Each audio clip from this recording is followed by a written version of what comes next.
안녕하세요. 얼마 전 다시 화려한 싱글이 된 30대 여성입니다. 다 끝난 마당이지만 문득문득 화가 끌어올라서 하소연을 하러 왔어요. 요즘에 아무리 물가가 올랐고 사람들이 돈 귀한 줄 모른다지만 막말로 제가 맨몸으로 시집 온 것도 아닌데 그런 말까지 들을 줄은 몰랐네요. 게다가 어머님은 그 팔리지도 않는 하다못해 새도 안 들어오는 집 한 채 가지고 어찌나 유세를 떠시던지. 막말로 집이 팔려야 돈이지 그거 깔고 앉아 있으면 쌀이 나오나요, 떡이 나오나요. 그리고 남편도 그 정도로 셈이 어두운 사람인 줄은 몰랐는데 여러 가지로 실망스럽더라니까요. 남편하고는 대학교를 다닐 때부터 알고 지냈지만 본격적으로 연애를 시작한 건 남편 나이 33, 제 나이 31일 때였어요. 언젠가 남편이 우연히 제 연락처를 알게 되었다며 잘 지냈냐, 그동안 어떻게 지냈냐 하며 연락을 해온 게 계기가 되어 이후로 이따금씩 만나 밥도 먹고 차도 마시고 그렇게 지내다 서로 정이라도 든 것인지 누가 먼저 사귀자는 말은 없었음에도 불구하고 그 이듬해 연인 사이가 되어 있었죠. 그리고 이후로 진지한 만남을 이어갔는데 그러는 사이 어느 다른 연인들과 달리 저희는 작은 말다툼조차 한번 해본 적이 없습니다. 그래서 당장에 결혼해야겠다는 생각은 없었지만 그래도 결혼을 하게 된다면 꼭 이 사람이랑 해야겠다 싶었을 정도였네요. 아무튼 그러다 남편 쪽 집안어른들께서 결혼 생각이 있으면 하루라도 빨리 식을 올려라. 할머님이 돌아가시기 전에 손자 장가가는 모습을 보신다면 얼마나 좋아하시겠냐 뭐 그런 말씀을 하셨고 저희도 딱히 결혼을 당장 하지 말아야 할 이유 같은 건 없었기에 자의반타의반으로 부부의 연을 맺기로 하였죠. 결혼 당시 남편은 모아둔 돈이 많이 없었어요. 졸업 이후로 행정고시니 뭐니 이런저런 시험 준비로 6년이란 세월을 흘려보냈고 이후로 중견기업에 들어가긴 했지만 남들보다 조금 늦은 시작이었기에 돈을 모을 새가 없었다대요. 그나마 한 2천 정도 모였을 땐 출퇴근의 고충을 이유로 자동차를 샀고요. 그러니 엄밀히 따져보면 모아둔 돈은커녕 오히려 학자금 대출에 차할부까지 빚만 지고 있는 상황이었습니다.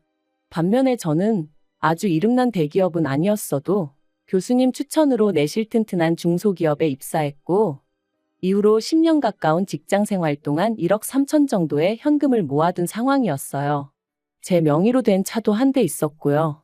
그래서 결혼 이야기가 나왔을 당시 남편은 시부모님께 손을 벌려야만 했지만 저는 그럴 필요가 없었죠. 그런데 이런 상황이 저는 지금도 이해가 잘 되지 않습니다만 남편이나 어머님에게는 불편했던 모양이에요. 특히나 어머님은 제가 돈이 있고 없고를 떠나서 아무리 그래도 그렇지 친정부모라는 사람들이 어떻게 딸을 몸만 덜렁 시집을 보내려 드냐며 몇 번이나 남편에게 따로 연락을 하셔서는 불평을 하셨던 모양이데요. 그리고 의도치 않게 그 사실을 알게 된 저로서는 전후 사정을 떠나 그런 어머님이 불편하게만 느껴졌죠. 게다가 그런 제 속내와는 상관없이 남편은 남편대로 자기가 저보다 벌어놓은 돈이 적다는 게 마음에 걸린다며 청첩장까지 나오고 신혼집 전세계약까지 다 마친 마당에 뜬금없이 차라리 시댁에 들어가 살면 어떻겠냐는 말도 안 되는 소리를 하더라고요. 시부모님은 2층으로 된 단독주택에서 거주하고 계셨고 그중 2층은 원래 세를 줄 생각이셨다고 했어요. 하지만 어째서인지 집 보러 오는 개미새끼 한 마리가 없다며 그냥 그대로 비워두고 계신 상황이셨죠. 그리고 남편은 우리가 그 2층에 들어가 살면 안 되냐고 저를 설득하려 들었습니다. 생판 남의 집 전세살이 하는 것보단 그래도 시부모님 집이 편하지 않겠냐면서요. 하지만 제 입장에선 그래도 이제 막 결혼했고 신혼인데 죽이 되든 밥이 되든 남편이랑 둘이서 지내고 싶었지. 시부모님하고는 도저히 같이 못 살겠더라고요. 게다가 당시야 시할머님은 큰아버님 댁에 계시긴 했지만 사람 일이 언제 어떻게 될지 모르는 일이잖아요.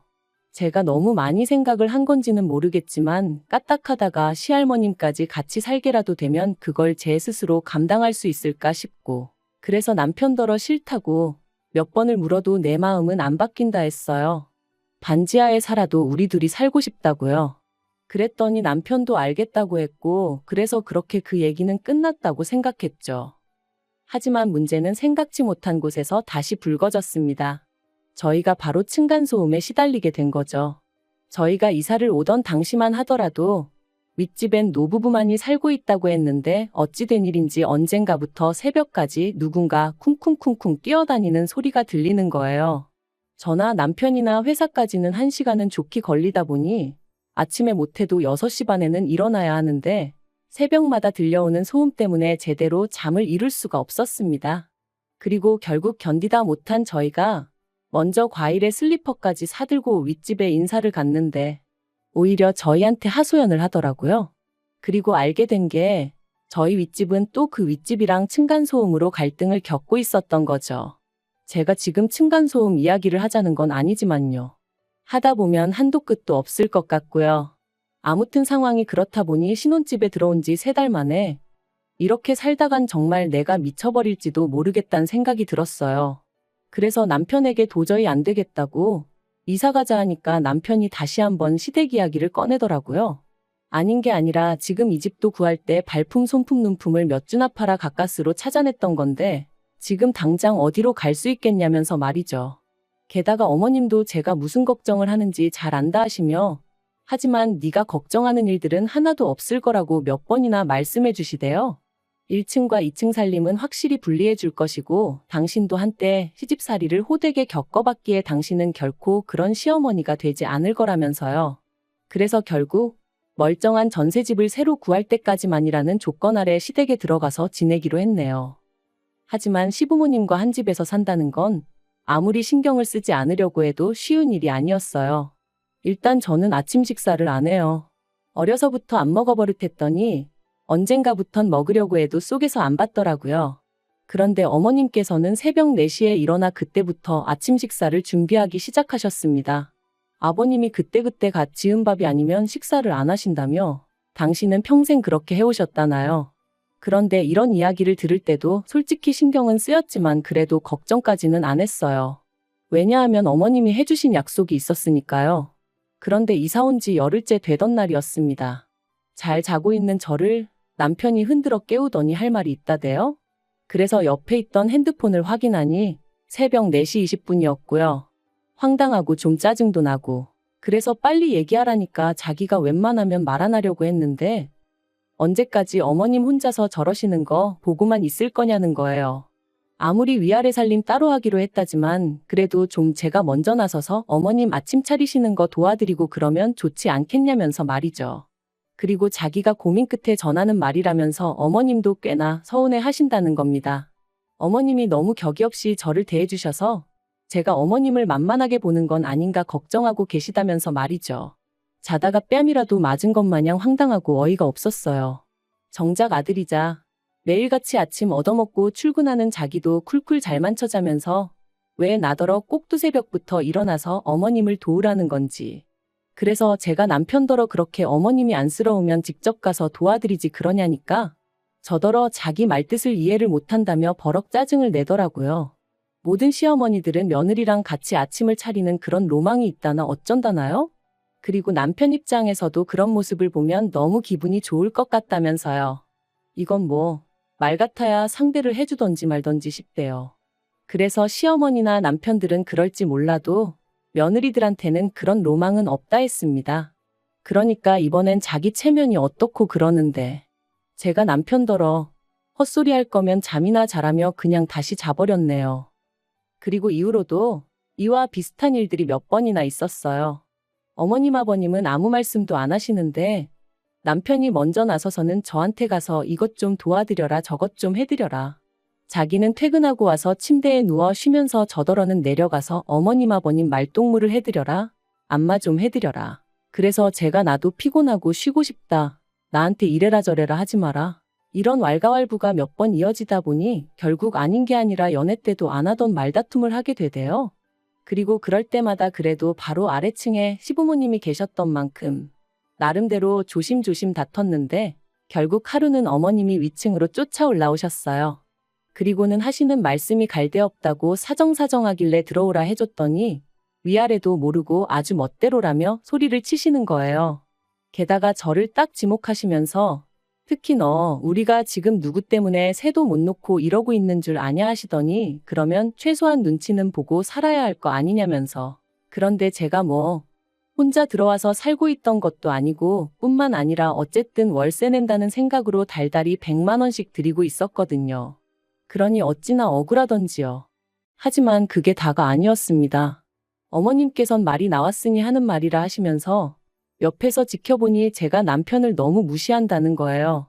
남편이 한마디 하면 져주는 법이 없다면서 말이죠. 그러면서 네가 무슨 자격으로 내 아들을 무시하니 그러는데 황당하고 기가 차서 말도 안 나오더라고요. 그러자 어머님은 제가 할 말이 없어 말을 못한다고 생각하신 건지 아니면 작정이라도 하셨던 건지 처음부터 빈손으로 시집 오는 게 마음에 안 들었답니다. 그래놓고 이제 자기 아들까지 제 입맛대로 하려 든다면서 괘씸해 죽겠다는데 정말 어이가 없었죠. 그래서 제가 어머님한테 제가 왜 빈손으로 시집 왔냐 따졌습니다. 남편이야말로 모아놓은 돈 한 푼 없어서 어머님 아버님이 5천해 주신 거지만 저는 제가 모은 돈만 1억이 넘게 있었고 그 돈 없었으면 처음에 신혼집도 못 구했다. 저도 그간 억울했던 것들을 다 털어놓았죠. 그러니까 어머님 말씀이 어차피 어머님 아버님 당신들 다 죽고 나면 이 집은 남편 것이 될 테니 저희 남편이 집을 해온 거나 마찬가지라며 이 집이 얼마짜린 줄 아냐고 이 집값을 생각하면 제 돈 1억 어쩌고 그건 어디 비빌 것도 못 된다는데 어떻게 계산을 그런 식으로 하시나 싶은 게 너무 웃기더라고요. 막말로 그럼 저희 친정부모님도 언젠가 돌아가실 텐데 그럼 두 분 재산을 제가 다 들고 시집 온 게 되냔 말이죠. 그러면 이건 뭐 양가 재산 비교하자는 얘기밖에 안 되는데 그거야말로 해볼 필요도 없었어요. 저희 친정 사정이 월등히 나았으니까요. 그래서 어머님더러 말도 안 되는 억지 좀 쓰지 마시라 하니까 저더러 이제 말하는 싸가지가 있네 없네. 그리고는 당신은 시할머님께서 무슨 말을 하셔도 한번 따져본 적 없다고 그게 설령 잘못된 말일지라도 할머님 말씀이니 무조건 복종하셨다나요? 그런데 저는 당신하고는 아주 근본이 다르다며 더는 가만히 두고 보실 수가 없으시답니다. 그리고는 저더러 각오해라. 이 집에 들어와서 살게 된 걸 아주 뼛속까지 후회하게 해줄 거다 그러시는데 어떤 정신 나간 며느리가 어머님한테 그런 소리까지 듣고도 이 집에 있겠다고 하겠어요? 그래서 제가 어머님이 그렇게까지 말씀하시는데 무서워서 여기 있겠냐? 나가겠다 했습니다. 막말로 제가 친정이 없는 것도 아니고 돈이 없는 것도 아닌데 제가 나가야지 더는 못 있겠다 그랬죠. 그러자 이제껏 입 딱 다물고 있던 남편이 기껏 한다는 소리가 너는 그냥 죄송합니다 한마디 하면 끝날 걸 왜 이렇게 일을 키우냐면서 어머님이 틀린 말씀을 하신 것도 아니고 솔직히 지금 우리가 어머님 댁에 신세지고 있는 건 맞지 않냐며 그럼 그냥 나 죽었소 있으면 된다나요? 그리고 그렇게 억울하면 제 1억을 어머님한테 전세보증금처럼 드리라며 그럼 어머님도 더는 저희한테 얹혀산이었더니 말씀 못하실 거 아니냐는데 그리고 어머님도 옆에서 마치 기다렸다는 듯이 당신 아들이 맞는 말만 한다며 남편 말대로 1억을 내놓으라셨습니다. 나중에 저희 분가할 때 주시겠다면서 말이죠. 그런데 어째서인지 소름이 쫙 끼치대요. 왜인지 어머님하고 남편이 뭐랄까 제 1억을 어떻게든 가져가려고 짠 것 같은 느낌이 들었으니까요. 그래서 제가 어머님한테 1억을 보증금으로 드리면서까지 이 집에 살고 싶은 마음은 없다. 그럴 것 같으면 차라리 방을 구해 나가자 했습니다. 그리고는 남편에게 반지하도 옥탑방도 상관없다.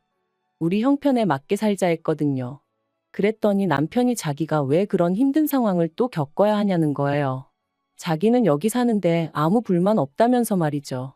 이건 정말이지 자칫하다가 눈 뜨고 코 베이게 생겼더라니까요.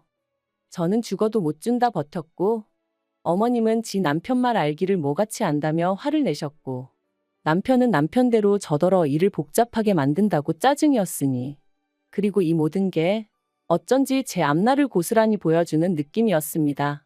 그래서 남편더러 이럴 것 같으면 그냥 따로따로 살면 되겠네 해버렸어요. 이혼하자는 말은 아니었고 홧김에 내지른 거긴 했지만요. 그런데 남편은 이혼하잔 소리로 들은 건지 그러면 제가 갈라서 자고 한 거니 위자료를 내놓으랍니다. 아니 결혼 생활을 반년도 안 했는데 막말로 부부가 살다 보면 싸울 수도 있고 어머님하고 며느리가 부딪힐 수도 있는 건데 무슨 위자료를 내놓으라는 건지 황당하기 짝이 없더라고요. 그리고 그게 남편의 속내라는 생각이 드니 더는 이 결혼 생활을 이어가는 게 의미가 있나 싶은 지경이었습니다. 차라리 저더러 무슨 말을 그렇게 하냐? 하고 화를 냈으면 제가 아차 싶었을지도 모르는데 말이죠. 아무튼 저도 화가 났고 배신감까지 들어서 위자료 같은 소리 한다고 그냥 이대로 다 끝장을 보자 했어요. 그리곤 소리를 질러대니 어머님이 기절할 듯 놀라시며 아래층으로 내려가셨고 저는 저대로 짐 챙겨서 그 길로 친정으로 올라왔습니다. 저희는 그렇게 이혼했어요. 이혼이라고 표현은 했지만 혼인신고를 한 적도 없으니 일이 너무나 빠르게 해결되었죠. 사실 제가 제 짐을 싸서 올라가고 일주일이 지나도록 시댁으로 돌아오지 않으니 그제서야 남편도 시부모님도 뭔가 잘못됐다 생각했던 모양이었습니다. 남편이 아버님하고 같이 저희 친정에 찾아왔으니까요. 그런데 그 두 사람에게 저희 친정아버지께서 남남이다 생각하고 살라고 그 집구석에 우리 딸 다시 못 보낸다 하셨다대요. 그리고 아버님은 그래도 며느리가 참는 게 도리 아니냐. 내 마누라도 일평생 그렇게 살았고 그러니 당연히 새아가한테도 그런 걸 기대했을 거다 뭐. 그런 식으로 나름대로 변명을 하셨던 거죠. 하지만 그런 말이 저희 친정아버지한테 통할 리가 없었어요. 저희 친정아버지는 친정어머니가 시어머니인 할머니나 시누인 고모들에게 시달릴까봐 늘 친정어머니를 제일로 챙기셨던 분이셨으니까요. 그리고 아니나 다를까 친정아버지께서 저희 아버님더러 안 사도니 할 말도 못하고 하녀처럼 살았건 말았건 그건 내 알 바 아니다. 하지만 내 딸을 그렇게 살게 할 생각은 없다. 그러니 찾아오지 말라 하며 돌려보내셨답니다. 남편한테도 가진 거 쥐뿔도 없는 자식이 내 딸은 목숨만큼 사랑한대서 믿고 보냈더니 실망이다 하셨다네요. 마음 같아선 더한 소리도 하고 싶었지만 그래도 꾹 눌러 참으셨다면서 말이죠. 정말이지 누구 말대로 애라도 생겼으면 일이 훨씬 복잡해질 뻔했다 싶고 지금은 어떤 의미로는 그 층간소음 유발자에게 감사한 마음까지 들어요. 덕분에 그나마 일찍 남편도 그렇고 어머님의 본색을 알아차릴 수 있었으니까요. 아무튼 친정아버지는 물론이고 친정어머니까지 나서서 저더러 기죽지 마라 아니다 싶을 때 딱 돌아설 줄 아는 것도 용기고 대단한 거라며 저를 응원해 주신 덕분에 저는 지금 다시 예전처럼 제 인생을 즐기며 사랑하고 있습니다. 앞으로도 더 행복하게 잘 살게요.